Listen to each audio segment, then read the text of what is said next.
In this episode, you'll discover how your dreams may be quietly guiding you through transitions and why listening to them could unlock the clarity you've been searching for. Welcome to the Midlife Reinvention Podcast, a podcast helping women in career and life transitions achieve clarity on their next steps so they can transform uncertainty into an energizing next chapter.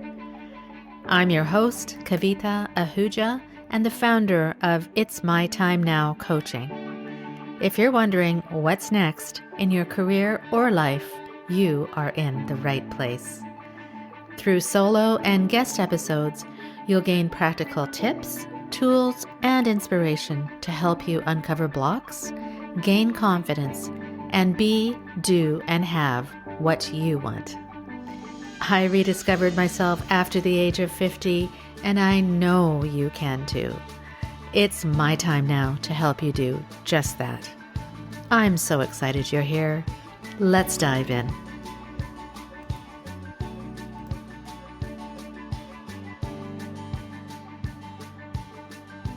Welcome back to the Midlife Reinvention Podcast. If you've ever felt disconnected from yourself, and if life looks full on the outside, yet something inside feels unsettled, this episode is for you. Today, I'm joined by Ragini Shah, who's a research scientist and author of Soul Language. And in our conversation, we explore how dreams aren't random or mystical stuff, but powerful messengers from your inner wisdom. If you're navigating change in your career or life, stay with us until the end, because this conversation might help you hear the quiet guidance you've been missing.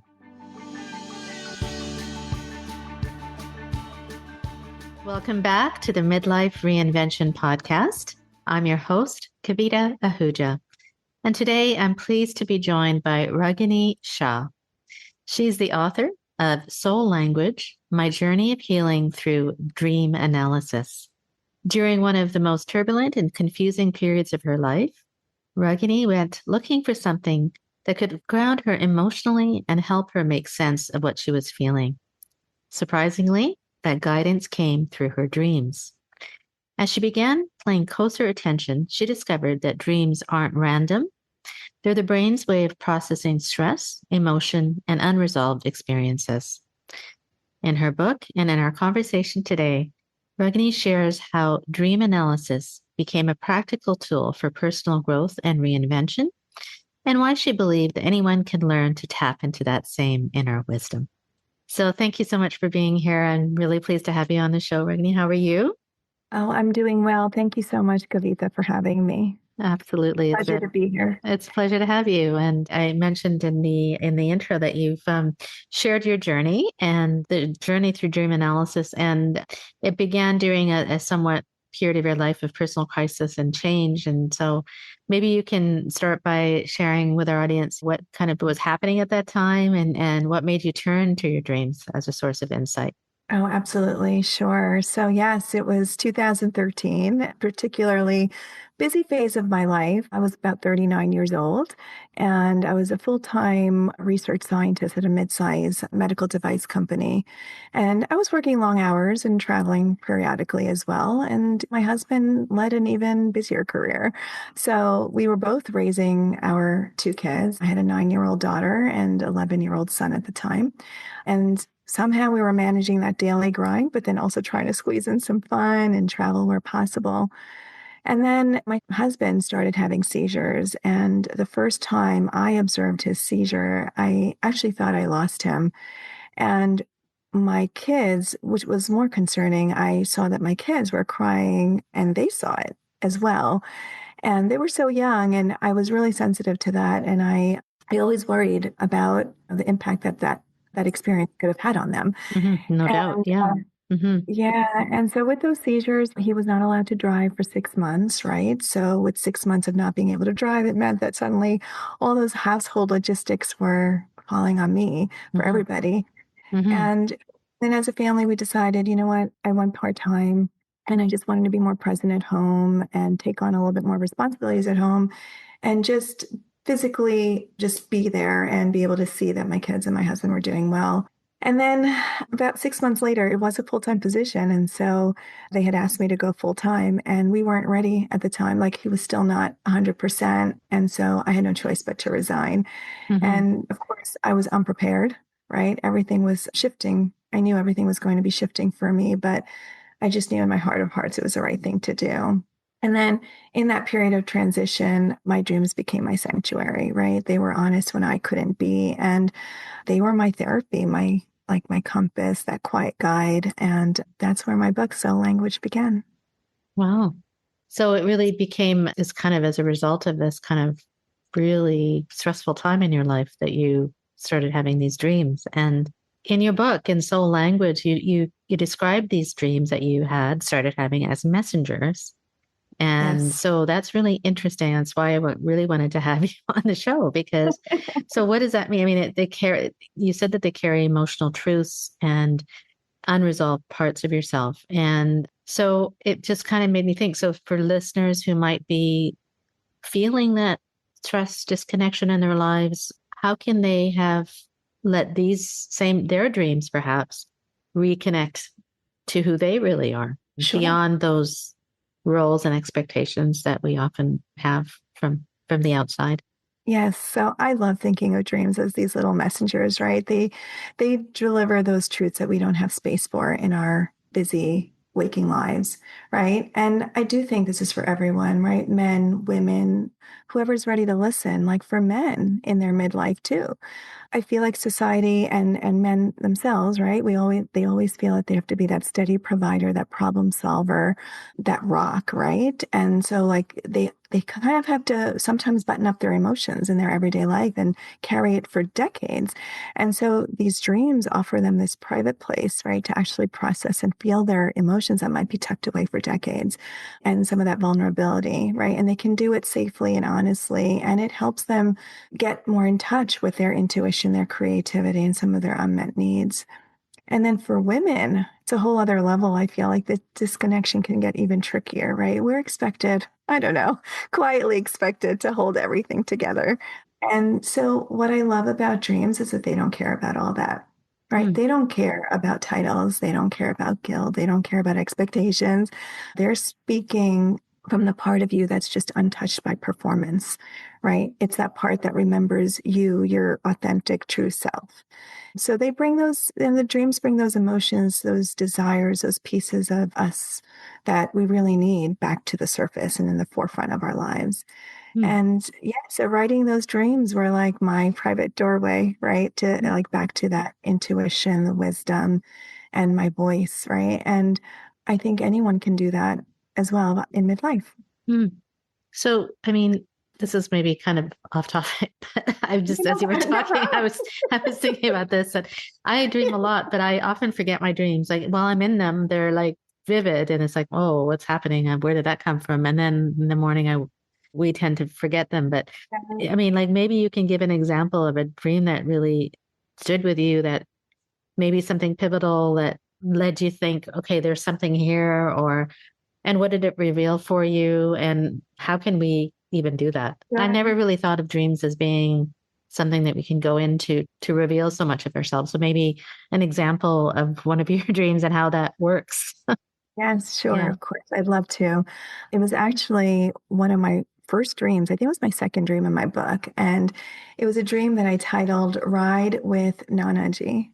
And Nanaji in the Indian culture in Hindi is the maternal grandfather. And I was very close to my maternal grandfather. So I'm not surprised that he came into my dream. It was a very vivid dream. Most of my dreams in the book were very vivid, right? Because it was a time of high acute stress and just everything was so intense.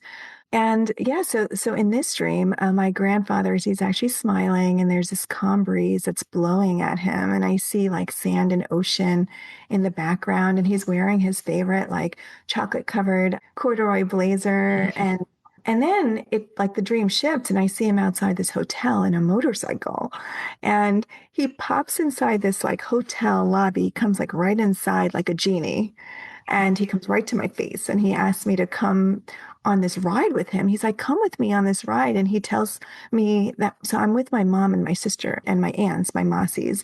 So my mom's sisters, Hmm. the hotel. And he knows that. And he tells me, also invite your mom and your aunts to come on this ride. And my mom's someone, she's a little like, she's skeptical about it, but she wants to believe me. And so she's like, okay. And then I see his eyeglasses, they're floating in the air in front of me in the hotel.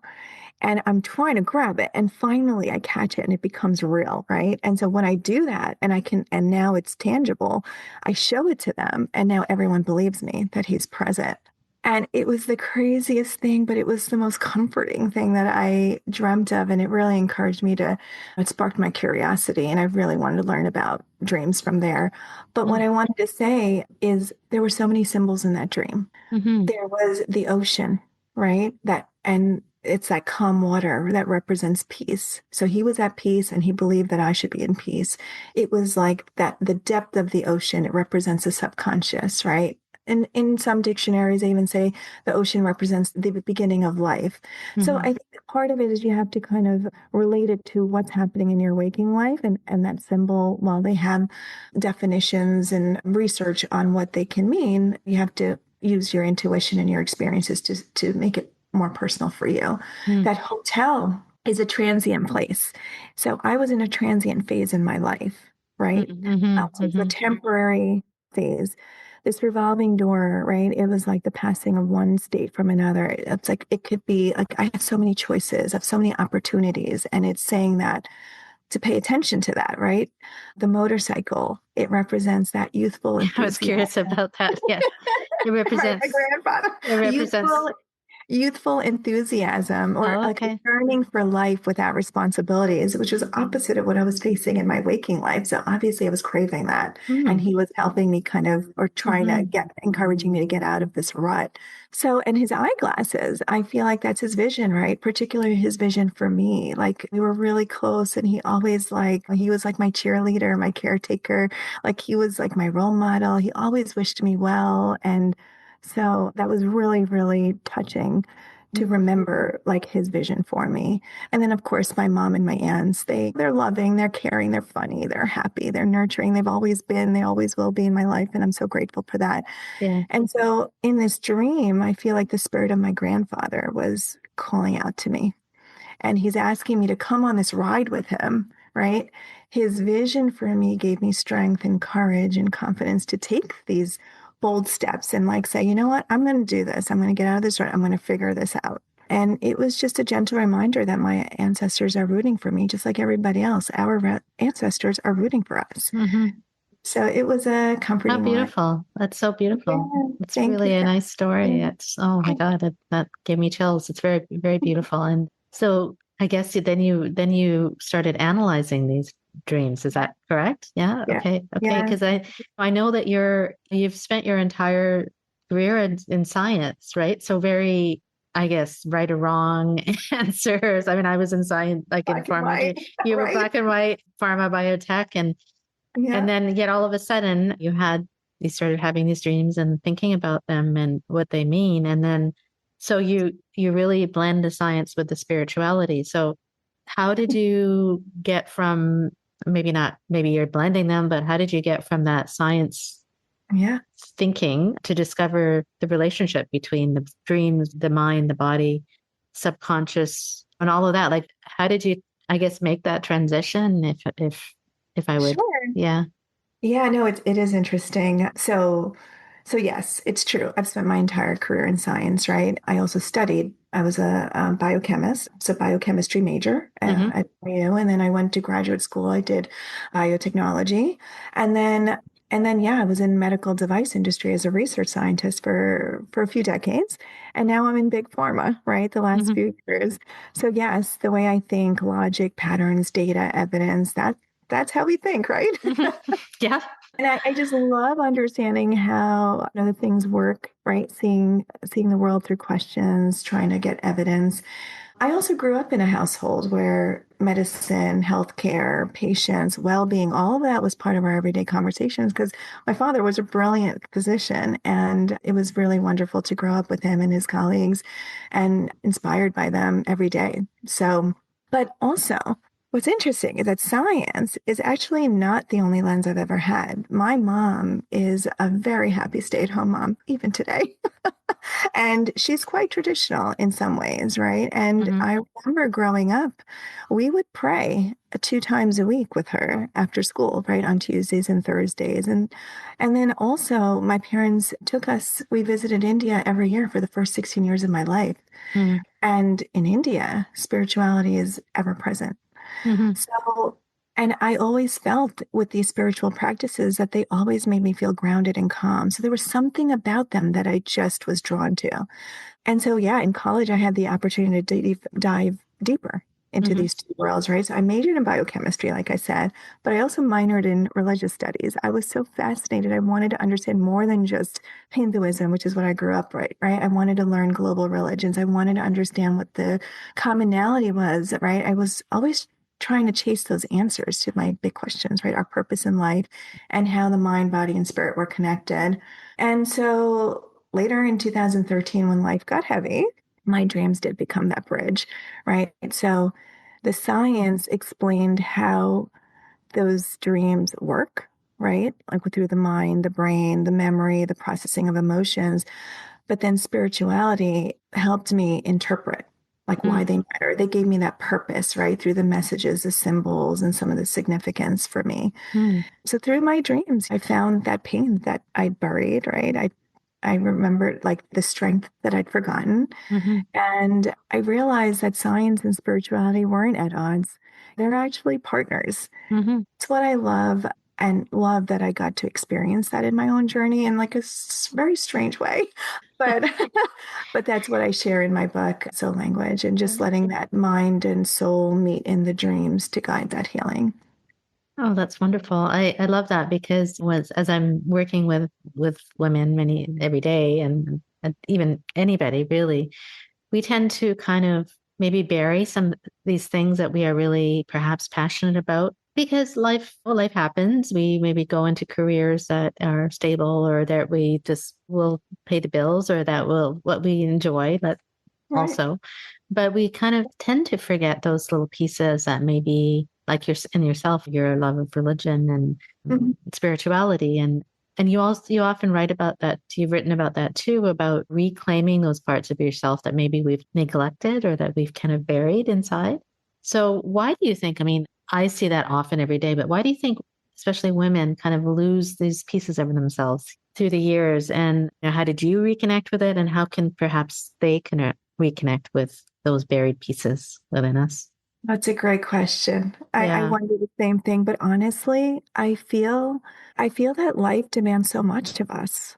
Yeah. They really do. Life really does. I mean, we have our careers and our teams, our managers, the business, right? Everyone's Hmm. relying on us, even at work. Hmm. And our family, our kids, our husband, our parents, our relatives, and whether they're asking for help or not, it's ingrained in us. That's just how we are. We're always thinking about everybody else, right? Hmm. And then all the responsibilities that come with it. And then, of course, we have to prioritize. We only have 24 hours in the day. Yeah. Sometimes I wish we had more, but So, our yes. passions just quietly slip to the side. Hmm. And then, like I mentioned before, too, I do think society over the years, like they glorify, especially in our culture, in the Indian culture, right? They glorify, they expect self-sacrifice, right? The more you sacrifice yourself for the betterment of the family, for the betterment of others.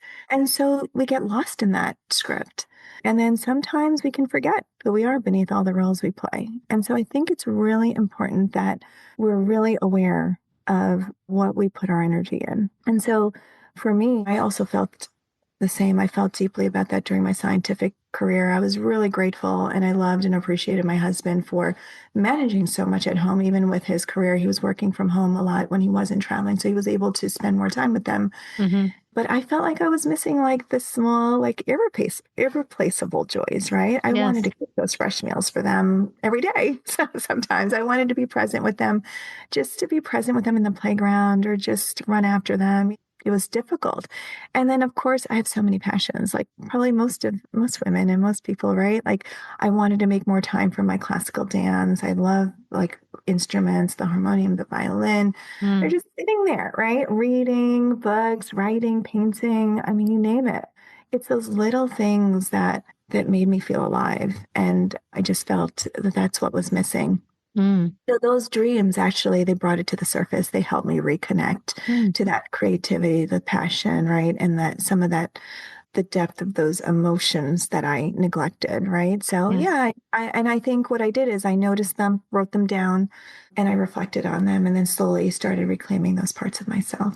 Okay. And so you started getting back into your artistic side. Yes, Interesting. yes.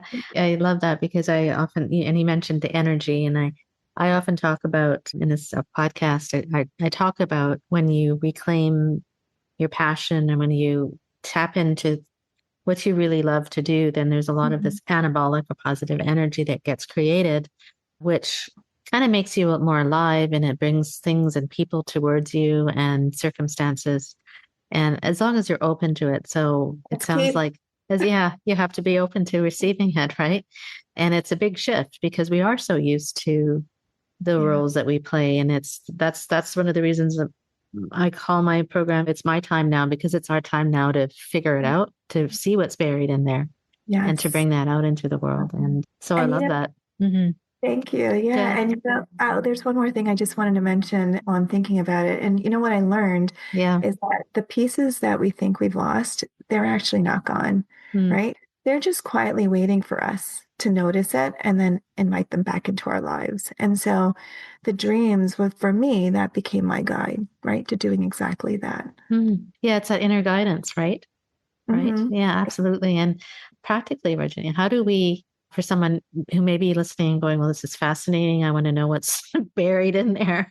Or maybe like they're really unsure or overwhelmed right now. Like, where do I, and this is these, I think the listener who's listening is, yeah, I'm a little overwhelmed. I don't know what to do next in my life. I don't know how to move forward. But what are some simple steps perhaps that they can take to tap into that inner guidance that you're talking about, whether that's through dreams or in other Hmm. ways It's a from your great experience? question. And Yeah. I think your listeners are going to be so thankful for you to ask this question, right? Because of everything going on right now in this world. And so I would say that I think feeling stuck doesn't need to have this grand plan, right? When you feel stuck, I think the first step is really tiny. You just need to notice it.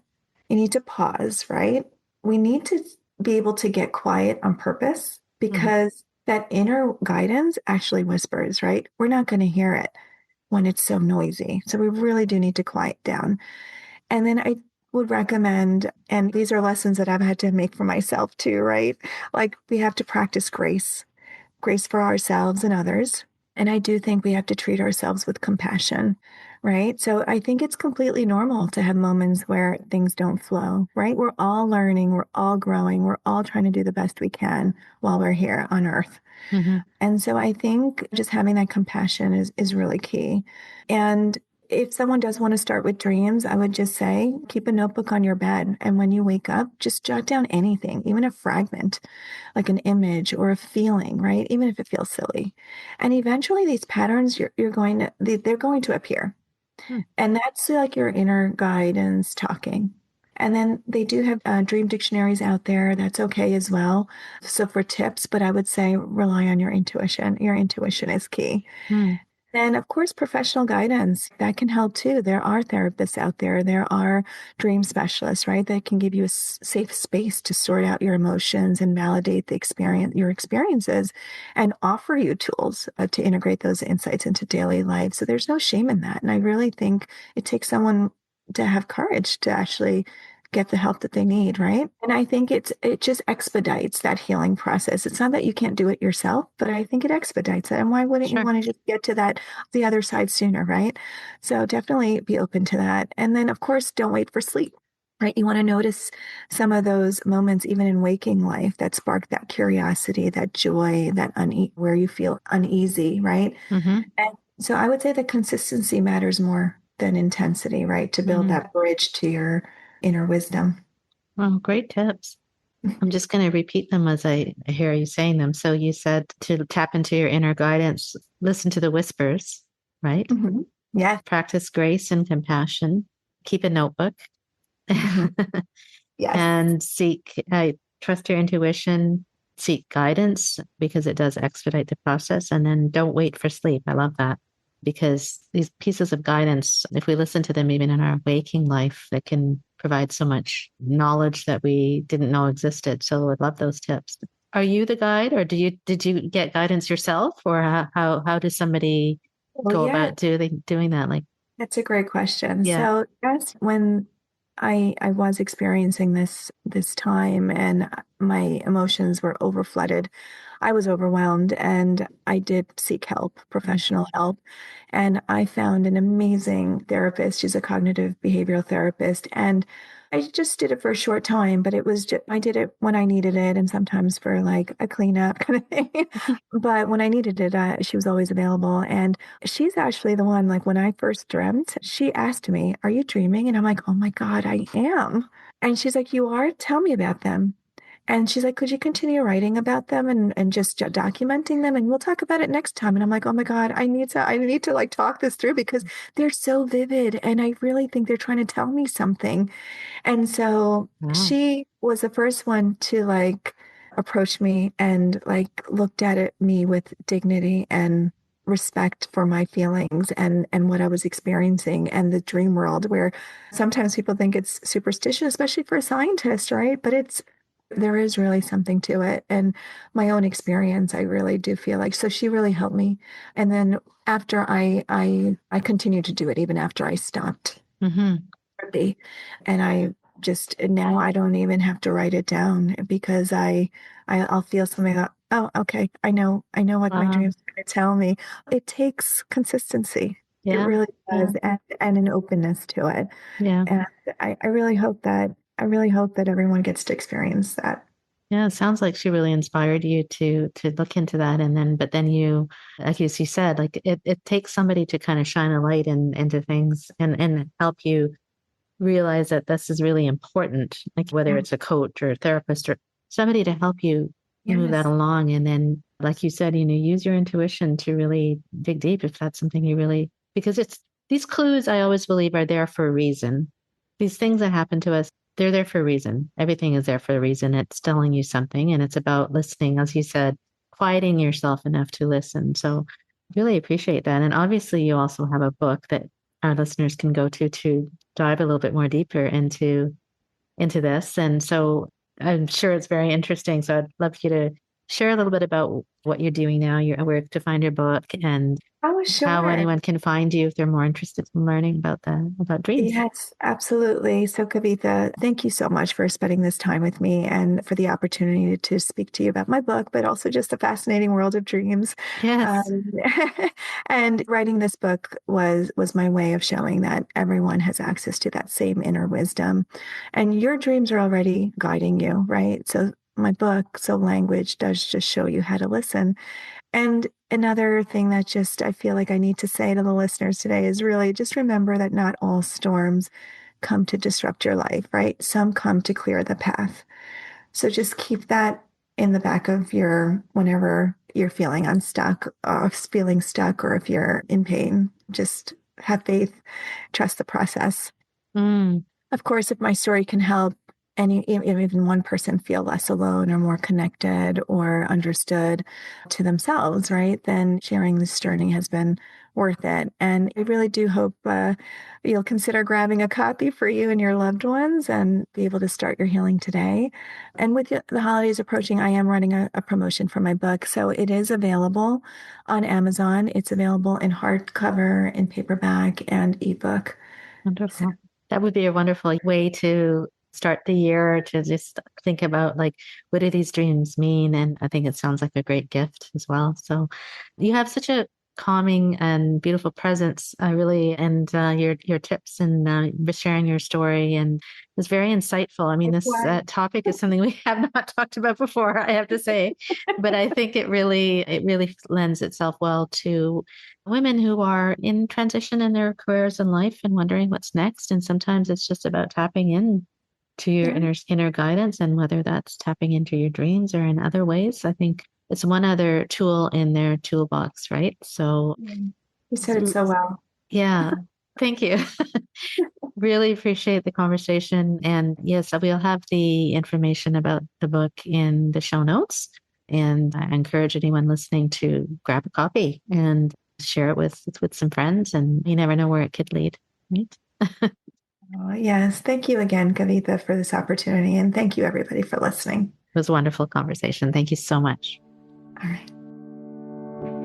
As we close today's conversation, here's what I hope you're taking with you.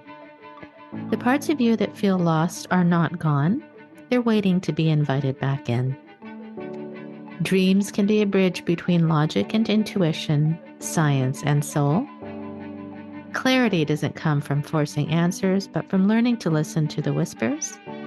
And reinvention often begins with compassion, stillness, and trusting your inner guidance. If this episode resonated, I invite you to pause and ask yourself, what part of me is asking to be heard right now?